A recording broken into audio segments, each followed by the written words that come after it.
Hi, welcome to the first video in my Spiritual Concepts in-depth series. I don't know if that's exactly what I'm going to end up calling this, but that's just the name that's coming through at the moment. I just wanted to take this time to talk about a concept in this first 5-minute digestible that has to do with pain and suffering. And it's the concept of restriction and constriction.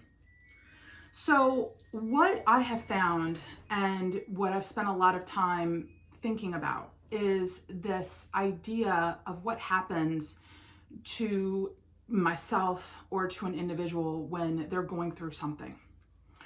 And what happens is that you have a scenario, and as this scenario begins to unfold, this experience begins to be experienced by you,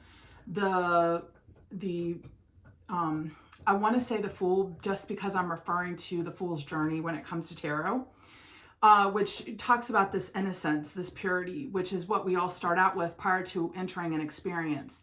And purity doesn't have anything to do with, what your choices have been. You're a pure soul. Forget the baggage and stuff that, has been created as a result of your life. You're still a pure soul, okay?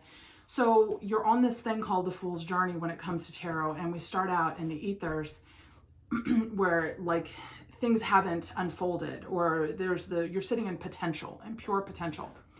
And when an experience begins to unfold, one of the first things that happens is the fourth density egoic self, which is basically your awareness of I am, comes to a conclusion about the experience as it's unfolding. That conclusion is that either they're enjoying the experience or they don't like the experience doesn't feel good. We're not going to talk about when you're enjoying the experience, because when you're enjoying the experience, you're accepting it. You're allowing the experience to unfold without question, without hesitation, without pulling back, or what's the word I'm thinking of? Without any thought to not experiencing it. Okay, there's no resistance to the experience. And when you're experiencing something that doesn't feel good or creates certain feelings of dis-ease, no matter what those are, because we can label those as something that makes you angry, something that makes you feel disappointed, disheartened, dejected, rejected, abandoned, whatever the feelings are. I can give you a whole list of them, but that's irrelevant at this point. You know what it feels like to not feel good, whatever that is.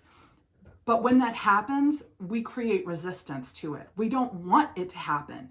We make up these excuses for why it's happening, and we don't like it. Or, maybe we say it's karma punishing us, which does not happen, and that's not a thing. And I will actually have a video about karma.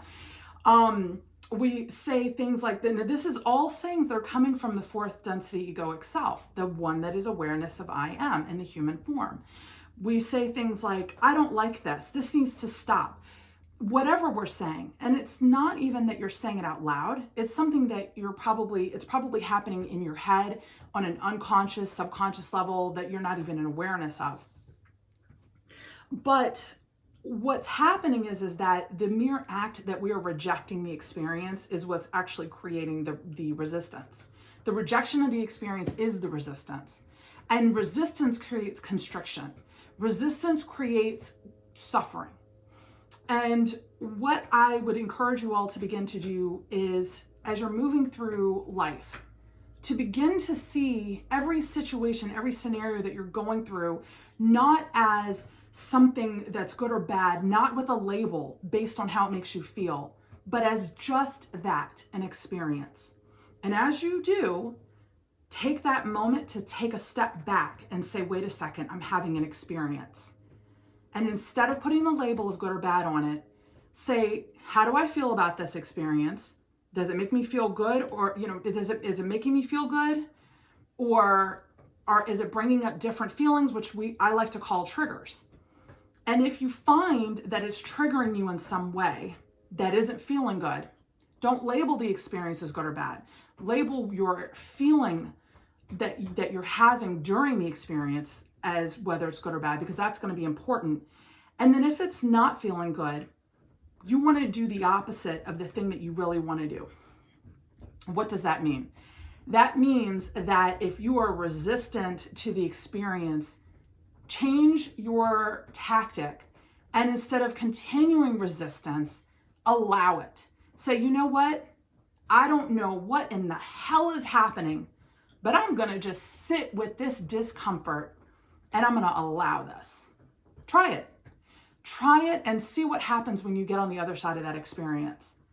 I guarantee you, with practice, you are going to find more peace and ease with the experiences, even when you're not, of course, there's going to be a moment of the discomfort that you're sitting in. Embrace the discomfort. Embrace it and sit with it. That's all for now.